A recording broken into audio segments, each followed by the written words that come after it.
우리 언론인 여러분 그리고 국민 여러분께서는 우리 민주당 현장 최고위원회가 경기도청이 아니라 왜 경기도의회에서 열리고 있는지 궁금하실 것입니다.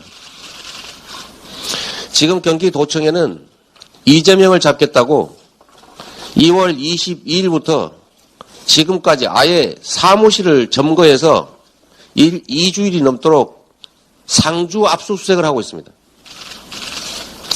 검찰이 상주 압수수색을 하는 건물에서 민주당 최고위원회를 열기가 어렵다는 우리 김동연 지사님의 이 안타까운 말씀 때문에 경기도의회에서 지금 현재 현장 최고위를 열고 있는 것입니다.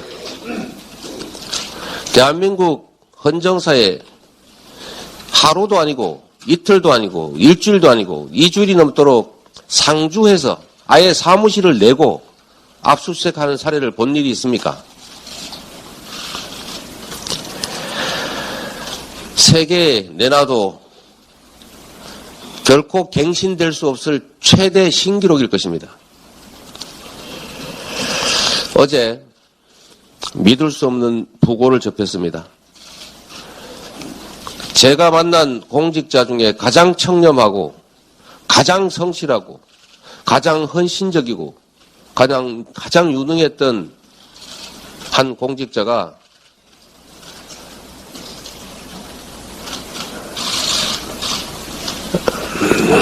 스스로 생을 마감했습니다.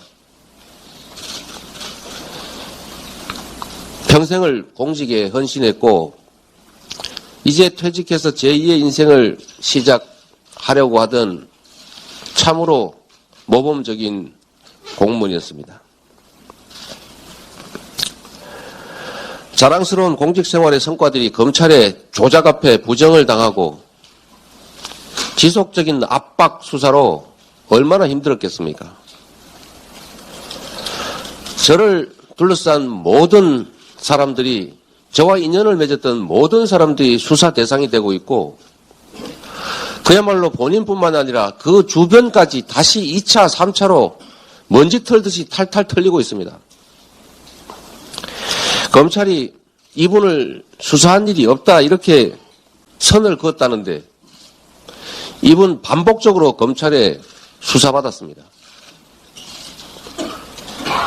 그리고 검찰의 압박 수사에 매우 힘들어했습니다. 여러분이 아시는 것처럼 김만배 씨가 허위 사실이라도 조작해서 불어야 되는 모양이다 라면서 자해했습니다.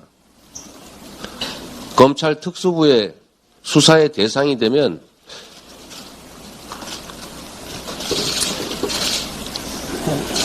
사냥의 대상이 되면 피할 수가 없는 모양입니다. 죽거나 조작에 의해서 감옥을 가거나. 모 검사가 이렇게 표현했습니다. 윤석열 검찰의 수사 방식은 사냥이다. 목표물을 정하고 목표물이 잡힐 때까지는 사냥은 멈추지 않는다. 국가 권력을 정치 보복에 사용하면 그게 깡패지 검사입니까? 본인이 하신 말씀입니다.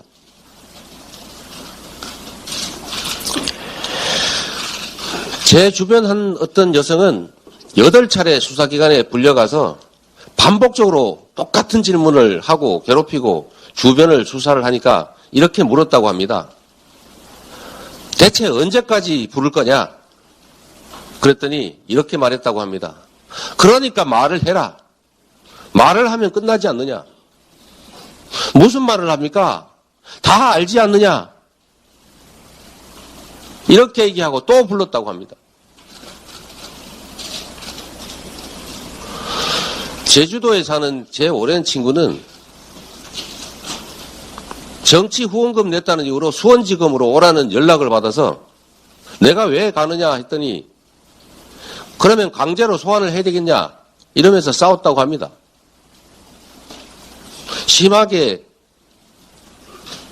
지적을 했더니 다시 전화가 와서 안 오셔도 됩니다. 이렇게 했다고 합니다.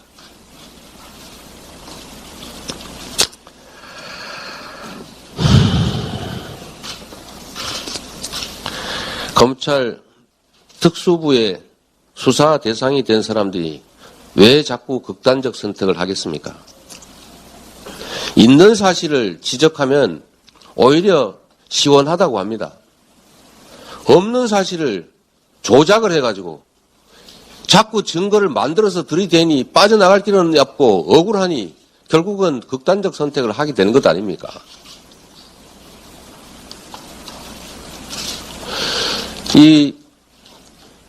이분도 검찰은 수사한 일 없다 이렇게 오리발을 내고 있지만 제 구속영장에 여러 차례 언급되고 있는 분입니다. 제가 그때도 한번 말씀드렸습니다. 모 회사 직원이 이분한테 들었다. 이분한테 언제 어디서 만나서 어떤 얘기를 들었다. 이렇게 수사는 했는데 이분을 불러다가 만난 일이 있냐? 아느냐? 이렇게만 묻고 더 이상 묻지를 않았다고 합니다.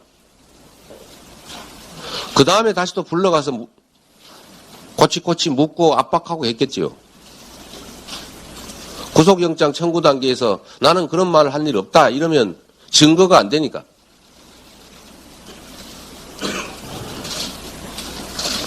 그리고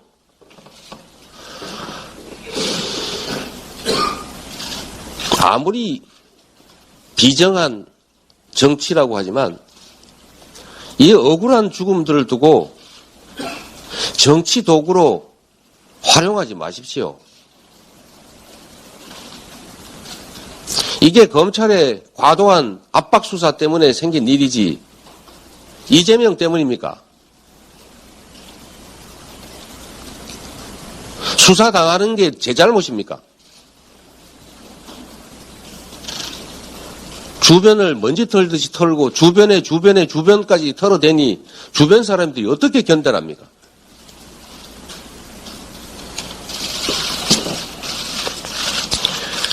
그야말로 광기입니다. 광기. 검찰의 이 미친 칼질을 도저히 용서할 수 없습니다.